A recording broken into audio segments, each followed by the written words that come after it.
Salamat po, Mr. President. Mr. President, dear colleagues, I rise on a point of personal and collective privilege. Nitong nakaraang Hulyo, ay nabalitaan natin ang pagpataw ng preventive suspension kay Government Service Insurance System President and General Manager Jose Arnulfo Wick Veloso at 6 pang opisyal. The facts which led to these suspensions are nothing short of alarming. Ano ba itong pinaggagagawa ng GSIS sa pera nating mga kawani ng pamahalaan?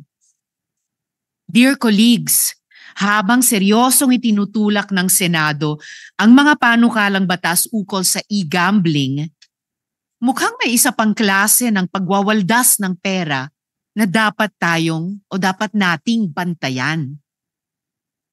Yung pondong inaasahan ng mga pampublikong manggagawa na magbunga sa takdang panahon matapos itabi at hulugan ay mistulang isinusugal at ipinapatalo ng mga opisyal ng GSIS. Let's look at the numbers. At present, GSIS has a 1.83 trillion pesos in total assets. 1.83 trilyong piso iyan mula sa sama-samang pangarap at pagsisikap ng ating mga kawani sa gobyerno na buwan-buwan ay kinakaltasan ng sahod bilang contributions sa GSIS. 2,736,710. Ganyan naman po karami ang mga miyembro at pensyonado natin sa ilalim ng GSIS. Sila ang ating mga guro, pulis, traffic enforcers, doktor at nurse sa pampublikong ospital, empleyado sa lokal na pamahalaan. At syempre, maging mga kasamahan natin dito sa Senado. Kayong mga masisipag nating katrabaho sa Senate proper at Senate Secretariat. With millions of Filipinos depending on GSIS for their pensions and other benefits, GSIS investments should be made in a sound, safe, and liquid manner in compliance with regulations designed for that purpose. Ang problema, mukhang ang mismong liderato pa ng GSIS ang hindi sumusunod sa mga alituntunin na iyan. In recent weeks, new articles have started to shine light on the 1 billion peso investment of GSIS in online gambling platform DigiPlus. You heard that right, Mr. President and dear colleagues. Pinaka-nakakagulat sa lahat, nag-invest ang GSIS naglagpas 1 bilyong piso sa online sugal. Pinasok ito ng GSIS when DigiPlus's shares were being offered at a peak of 65.30 pesos. Those shares have since hit a low of 13.68 pesos. Lugi na. In the first place, what was GSIS thinking? Investing funds in online gambling. Tayo nga po, mga kasamang nagtatrabaho sa gobyerno, hindi pwedeng tumuntong sa casino. Lalo na, hindi pwedeng magsugal doon. Kaya, bakit ang GSIS naman, todo taya at ginawang puhunan ang pera ng public employee sa sugalan? Sa ngayon, tayo sa Senado at pati ang House of Representatives, maging ang Malacanang ay lahat gumagawa ng mga malalakas na inisyatiba, paninindigan, laban sa online sugal dahil sa mga masasamang social costs nito. So, why is GSIS doing the opposite? Why is GSIS investing the retirement money of public servants to seemingly expand the e-gaming industry? We need explanations. And unfortunately, Mr. President, this is just the tip of the iceberg. By law, GSIS has the fiduciary duty to invest the contributions of its members wisely, ensuring they meet the requirements of liquidity, safety or security, and yield to guarantee the actuarial solvency of the funds. Dapat lang naman, no? Isipin nyo, buwan-buwan kayo, buwan-buwan tayo naguhulog sa GSIS. Yung mga nagtatrabaho sa gobyerno, gaano katagal na kayo? 10, 20, 30 years? Tapos, hindi pala inaalagaan. Hindi pala sinisiguro. Hindi pala ginagarantya. Yung pondo natin, pagdating ng panahon, wala pala kayong tatanggaping pensyon. It appears there is a pattern of reckless and questionable investment decisions by the current GSIS leadership. The guardrails we have put in place to guide and protect GSIS investments are seemingly being breached. Remember that preventive suspension of Mr. Veloso and other GSIS officials. That was imposed in connection with the 1.45 billion peso subscription agreement entered into with GSIS by GSIS with Alternergy Holdings Corporation for the purchase of 100 million of the latter's perpetual preferred shares. A quick look at the GSIS Alternergy deal reveals multiple red flags. According to the Ombudsman, Mr. Veloso and his fellow GSIS officials may have committed serious misconduct when they entered into an agreement to purchase Alternergy's perpetual preferred shares without the approval of the GSIS Board of Trustees and in clear violation of the GSIS's own investment policies and guidelines.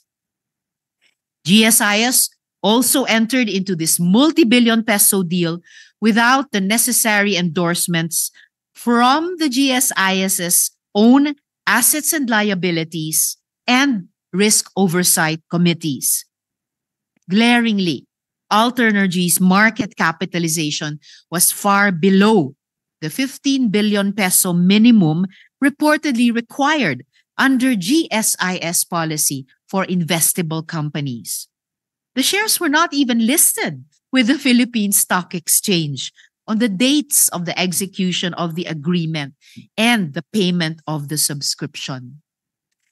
Even worse, Alternergy also appears to be highly over-leveraged. Simply put, they have too much debt, with a debt-to-equity ratio of 194% and a dangerously low interest coverage rate. Paano nakapagdeklara ng 40 million peso cash dividend ang kumpanya iyan? Puro sila utang at in financial distress na. Ang malala pa, Mr. President, hindi nag-iisa ang Alternergy. Ayon sa annual audit report ng Commission on Audit noong 2023, nag-invest ang GSIS ng hanggang 2.38 billion pesos sa 3 publicly listed companies kasama na itong Alternergy. All 3 companies had not demonstrated a proven track record of profitability over the last 3 years and payment of dividends at least once over the same period in clear violation of the revised GSIS Act. Sadly, the GSIS has already suffered a 251.37 million peso valuation loss on these equity bets. 251.37 million peso valuation loss. This is no longer risk-taking. Pagtatapon na ito ng pera. And Mr. President, the COA grimly warns that this is just the beginning, since the investments could undermine the actuarial solvency of the pension fund and place members' savings at risk. We cannot dismiss COA's warnings, especially when GSIS is already exposed to other risky and problematic investments. In fact, let's not call them investments. These are plain and simple bad bets. Along with GSIS's questionable investment in online banking, online gambling, there is also the continuing 0.82% stake of GSIS in Del Monte Pacific, a company teetering under $2.3 billion in debt and facing massive write-offs. This investment has already incurred an estimated paper loss of 19.1 million pesos for GSIS, representing a 32.5% decline in its stake. Pero sa kabila ng matinding paalala sa mga opisyal noong bumagsak na ang halaga, hindi pa rin umaatras ang GSIS sa Del Monte Pacific. Mukhang pinaglalaruan at hinahayaan lang masayang ang pera ng ating mga lingkod bayan. Mr. President and dear colleagues, this is why the Senate should act swiftly to review the policies, procedures, and guidelines covering the GSIS's investments decisions. We should strengthen GSIS's investment policy compliance and oversight. We should increase transparency and accountability in their investments, and we should plug policy gaps and clarify ambiguities. Ngayon kasi, mukhang may pagkakaiba ang interpretasyon ng GSIS Act, ang GSIS at COA ukol sa investment options nito. The COA was of the opinion that the GSIS was limited to investing in securities of companies with a proven track record of profitability over the last 3 years and payment of dividends at least once over the same period. However, GSIS argues that these parameters are not restrictive, but rather only enumerated investments requiring reporting to Congress. Kaya dapat na itong tignan, pag-aralan at aksyonan ng Senado. Kung kailangan i-amyenda ang GSIS Act, gawin na natin. We must update the law and erect the necessary guardrails for GSIS investments to protect its members amid ever-evolving financial markets. Mr. President, dear colleagues, 2.7 million GSIS members, survivor pensioners, and their families are counting on the Senate's decisive action. Kapakanan ng bawat pampublikong manggagawa ang nakasalalay dito. Ang bawat teacher, lalo na yung pa-retire na at nahihirapan ng tumayo sa harap ng klase. Ang bawat pulis o traffic enforcer na araw-araw nagtitiis sa gitna ng init o ulan. Ang napakaraming health workers, social workers, at maging mga empleyado dito sa Senado na nagtatrabaho ng maayos, marangal at may malasakit. Mr. President, dear colleagues, sana'y agaran tayong kumilos para sa lahat ng Pilipinong umaasa na balang araw, yung kanilang retirement fund mula sa maraming taon ng sakripisyo at serbisyo publiko ay magdudulot naman ng ginhawa. Ang pensyon ng pampublikong sektor, hindi pang sugal. GSIS should not waste or gamble away the future of those who serve our nation. Maraming salamat po, Mr. President. Senator Rizon Tiveros, Majority Leader. Yes, Mr. President, Senator Erwin Tulfo seeking the floor for manifestation. Senator Erwin Tulfo is recognized. Maraming salamat po, Ginoong Pangulo.